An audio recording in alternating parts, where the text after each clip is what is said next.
நாம தினமும் பார்க்கிற ராசி பலன்ல இரண்டாவது வரக்கூடியது இந்த ரிஷபம் ராசி. ரிஷப ராசி அன்புகளுக்கு இந்த வாரத்தின் கிரக நிலைகளால் ஏற்படக்கூடிய மாற்றங்கள் என்ன? இந்த வாரம் நீங்க நினைச்ச விஷயங்கள் நடக்குமா, நடக்காதா? என்ன மாதிரியான விஷயங்கள் சாதகமா நடக்கும், பாதகமா என்ன விஷயம் நடக்கும்? அந்த பாதகத்திலிருந்து தப்பிக்க நீங்க என்ன செய்யணும்?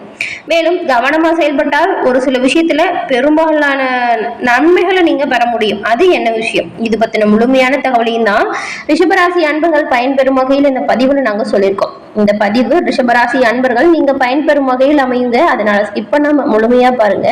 நீங்க இப்பதான் ஃபர்ஸ்ட் டைம் நம்மளோட சேனலை பாக்குறீங்க அப்படின்னா மறக்காம சப்ஸ்கிரைப் பண்ணி வச்சுக்கோங்க.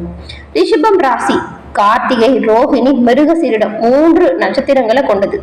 அதே போல சுக்கிர பகவான ராசி அதிபதியா கொண்டது. இந்த ராசிக்குரிய கடவுள் யாரு அப்படின்னு பார்த்தா மகாலட்சுமி தாயார். எப்பேற்பட்ட கஷ்டங்கள் வந்தாலும் சரி, அது அனைத்தும் தீர நீங்க வெள்ளிக்கிழமையில மகாலட்சுமி அன்னையை தொடர்ந்து வழிபட்டு வாருங்கள். நன்மை உண்டாகும், காரிய தடைகள் விலகும்.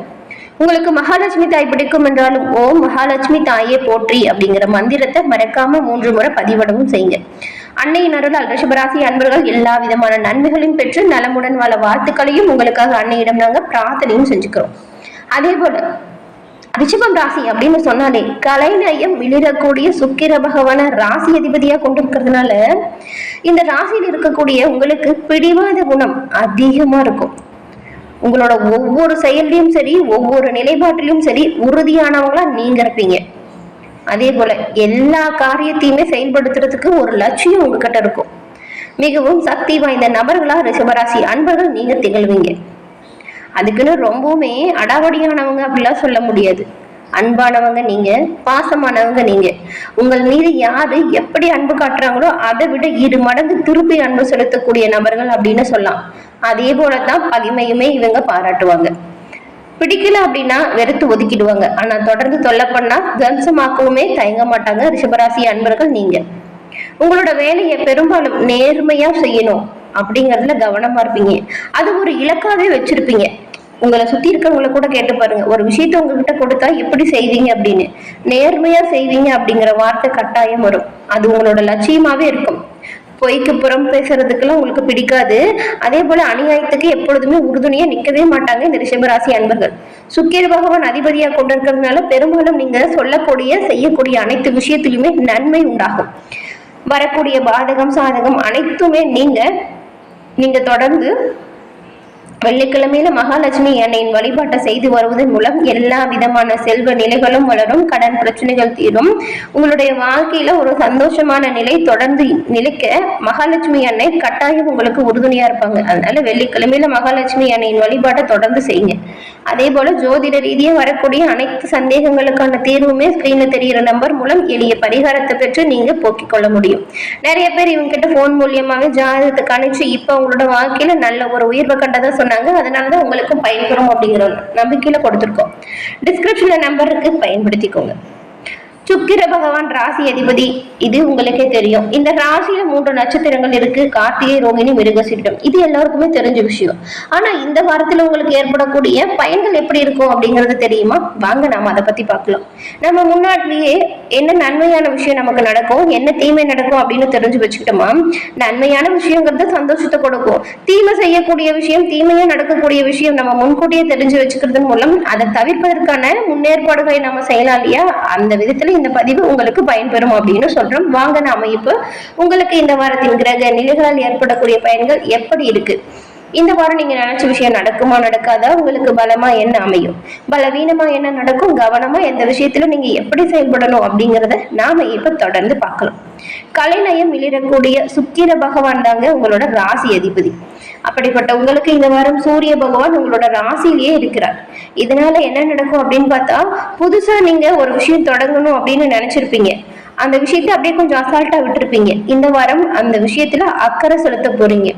இப்ப வீடு கட்டுறது, ஏதாவது கடை வாங்கி புதுசா ஓபன் பண்ணோம், இல்லைன்னா வாடகை வீட்டுக்கு கூட மாறணும் அப்படின்னு நினைச்சிருப்பீங்க. ஆனா அதெல்லாம் செயல்படுத்திருக்க மாட்டீங்க. ஆனா இப்போ இந்த வாரம் அதற்கான வாய்ப்புகள் உண்டாகும். ஆனாலும் உங்களோட நல்ல காரியத்துல தேவையில்லாம ஒரு சில இடையூறுமே போகும். ஆனா அதை நினைச்சு நீங்க பெருசா கவலைப்பட தேவையில்ல. எப்படி இடையூறு வருதோ அது வந்த தரம் தெரியாம காணாமல் போயிடும். அதை எதிர்த்து போராடக்கூடிய தன்னம்பிக்கை, ஆற்றல், இது எல்லாமே உங்களுக்கு இந்த வாரம் உண்டாக போகுது. ரொம்பவுமே தைரியமா நீங்க ஃபீல் பண்ண போறீங்க. விவசாய நிலம் வாங்கக்கூடிய அமைப்பு கூட உண்டாகும். சந்திரனின் இடப்பெயர்ச்சி இந்த ரிஷபராசி அன்பர்களுக்கு ஒரு நல்ல ஒரு வாய்ப்பு அப்படின்னு சொல்லலாம். சந்திரன் இடப்பெயர்ச்சி ரொம்பவுமே சாதகமா உங்களுக்கு அமைஞ்சிருக்கு. இந்த சமயம் வெளியூர்ல இருந்து நல்ல செய்திகள் ஒன்று உங்களுக்கு வந்து சேரும். அது ரொம்ப நாளா நீங்க நினைச்சிட்டு இருந்த ஆசையா கூட இருக்கலாம்.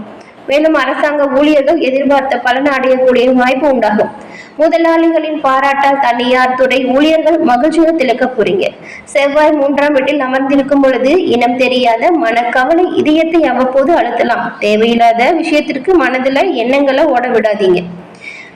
மேலும் செவ்வாய் 3ஆம் வீட்டில் அமர்ந்திருக்கிறார். இப்ப வந்துட்டு கொஞ்சம் இந்த மாதிரியான கவலை அவ்வப்போது வரும். அது நீங்க போக்கிக்கொள்ள தியானம், யோகாலாம் செய்யுங்க, நல்லது. இரும்பு, நெருப்பு சம்பந்தப்பட்ட இடத்துல வேலை செய்யறவங்க, அதை யூஸ் பண்றவங்க எல்லாமே கொஞ்சம் எச்சரிக்கையா நடந்துக்கிட்டா நல்லதா இருக்கும். புதன் 12ஆம் வீட்டில் இருக்கும் பொழுது மனம் போன போக்குல நீங்க போகாதீங்க. கொஞ்சம் தெளிவா சிந்திச்சு செயலாற்றுங்க.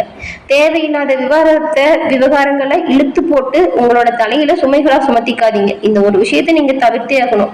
அதுவும் இந்த வாரம் யாருக்காச்சும் ஏதாவது வாக்குறுதி கொடுக்குறீங்கன்னு வச்சுக்கோங்களேன், ரொம்பவுமே யோசிச்சு கவனமா கொடுங்க. கொடுத்த வாக்குறுதியை காப்பாற்றணும், இல்லைன்னா அது ரொம்பவுமே தப்பா போயிடும். அதனால கவனமா நடந்துக்கோங்க. தேவையில்லாத விவகாரத்தை இழுத்து போட்டு பெரிய பிரச்சனையில சிக்கிறாதீங்க. குரு 2ஆம் வீட்டில் வரும் பொழுது ஏழை எளிய மக்களுக்கு உதவி செய்யக்கூடிய அமைப்பு உண்டாகும். இந்த மாதிரியான வாய்ப்பு கிடைக்கும் போது அதை பயன்படுத்திக்கோங்க. அரசாங்க ஒப்பந்தங்கள் கிடைப்பதில் இருந்த தாமதம் வேணா உங்களை விட்டு நீங்கும். அதே போல நல்ல ஒரு ஆதாயம் கிடைக்கணும் அப்படின்னு நினைக்கிச்சு நீங்க செய்யக்கூடிய ஒவ்வொரு முயற்சியுமே உங்களுக்கு முன்னேற்றம் தான். கவலைப்படாம நீங்க தைரியமா எந்த ஒரு செயலையுமே ஈடுபடலாம்.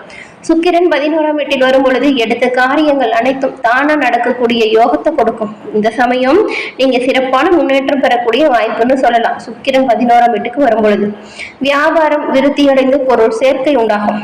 அது மட்டும் இல்லாம சனி 11ஆம் வீட்டில் இருக்கிறார். இதனால பண வரவு அப்படிங்கிறது கொஞ்சம் இருக்கும். இருந்தாலுமே அதற்கேற்ற செலவுகளும் வரும். அது ஆடம்பர செலவா இல்லாம பாத்துக்கோங்க. என்ன ஒரு விஷயம் உங்களுக்கு தேவைப்படுதோ வாழ்க்கையை நடத்துவதற்கு அப்படின்னு ஒரு கணக்கு போட்டு செய்யுங்க. என்ன விஷயம் தேவைப்படுதோ அதை வாங்குங்க. தேவையில்லாத விஷயத்த வாங்கி வீட்டுல அடுக்கி வச்சு காசை விரயம் செய்யாதீங்க. முடிஞ்ச அளவுக்கு செலவு விஷயத்துல கவனமா இருந்தா பெரும்பாலான நன்மைகளை நீங்க பெற முடியும். ஏன்னா எதிர்காலத்துல வரக்கூடிய பிரச்சனைகளை சமாளிப்பதற்கு இப்ப சேர்த்து வச்சீங்கன்னா நல்லதா இருக்கும். திரும்ப நம்ம போய் ஒரு பிரச்சனை வரும்போது யார்ட்டையும் போய் கடன் சொல்லி நிக்க தேவை இல்லையா? நம்மளோட வாழ்க்கை தரத்தை உயர்த்துவதற்கான வரக்கூடிய வாய்ப்புகளை நம்ம பயன்படுத்திக்கணும். அந்த வாய்ப்பு இப்ப உங்களுக்கு உண்டாகி இருக்கு, பயன்படுத்திக்கோங்க. இப்ப எப்படி உங்களோட தொழில முன்னேற்றம் செய்யணும் அப்படின்னு நினைக்கிறீங்களோ அது அனைத்துமே செய்யுங்க, நன்மைகளை பெற முடியும். மேலும் உங்களோட மனைவி குழந்தைகளின் தேவைகளை பூர்த்தி செய்வீங்க. கொஞ்சம் சிரமப்பட்டு தான் செய்வீங்க. கேது 5 4ஆம் இடத்தில் இருக்கும் பொழுது சிக்கலா இருக்கக்கூடிய விஷயத்த கூட ரொம்பவுமே அசாத்தியமான முறையில துணிச்சலோடு செயல்படுத்தி சிறப்பான முடிவெடுத்து வெற்றி பெறக்கூடிய யோகம் உங்களுக்கு உண்டாகும். ஆனாலும் எல்லா விஷயத்திலுமே நீங்க கவனமா இருந்தீங்கன்னா நன்மைகளை பெற முடியும். மேலும் இந்த வாரம் உங்களுக்கு சாதகமா என்ன நடக்கும் அப்படின்னு பார்த்தா, ராசிநாதன் பலம் பெற்றிருக்கிறதுனால எந்தவித தோஷங்களை குறித்தும் நீங்க கவலைப்பட தேவையில்லை. உங்களோட ராசிக்கு சுக்கிரன் 11ஆம் இடத்துல உச்சம் பெற்று இருக்கிறாரு. அவரு 6ஆம் இடத்தை பாக்குறது பல வகையிலுமே வெற்றி தரும் யோகம் அப்படின்னு சொல்லலாம். புதிய நம்பிக்கை, தன்னம்பிக்கை, தைரியம் அதிகரிக்கும். வணிகத்துல புதுவிதமான ஆதாயம் கிடைக்கும். கணவன் மனைவி உறவுகள்ல அன்பு அதிகரிக்கும். தேவைகள் அனைத்தும் பூர்த்தியாகும். யோகம் உண்டாகும்.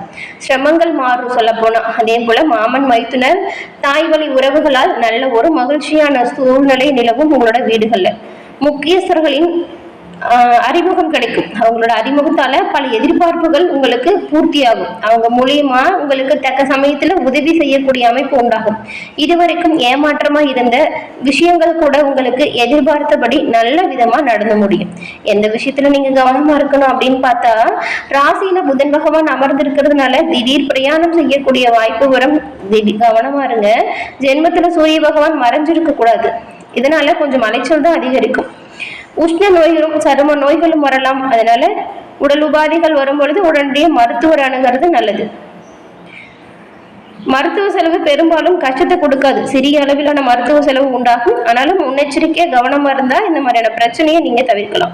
மேலும் இந்த வாரம் வரக்கூடிய அனைத்து விதமான பிரச்சனைகளுமே தீர பரிகாரமா நீங்க என்ன செய்யலாம் அப்படின்னு பார்த்தா, வெள்ளிக்கிழமை தோறும் மகாலட்சுமி அன்னையை வழிபட்டு வருவதன் மூலம் உங்களோட வாழ்க்கையில மகத்தான முன்னேற்றத்தையும் மகத்தான நன்மைகளையும் நீங்க பெற முடியும். மகாலட்சுமி அன்னையின் பரிபூர்ண அருளுமே ரிஷபராசி அன்பர்களுக்கு கிடைக்கும். என்ன நேயர்களே, இந்த பதிவு நீங்க பயன்பெறும் வகையில் அமைஞ்சிருக்கும்னு நினைக்கிறோம். இந்த பதிவு பிடிச்சிருந்தா லைக் பண்ணுங்க. மறக்காம நம்மளோட சேனலை சப்ஸ்கிரைப் பண்ணி வச்சு கூட வர பெல் ஐகானை கிளிக் பண்ணி வச்சுக்கோங்க.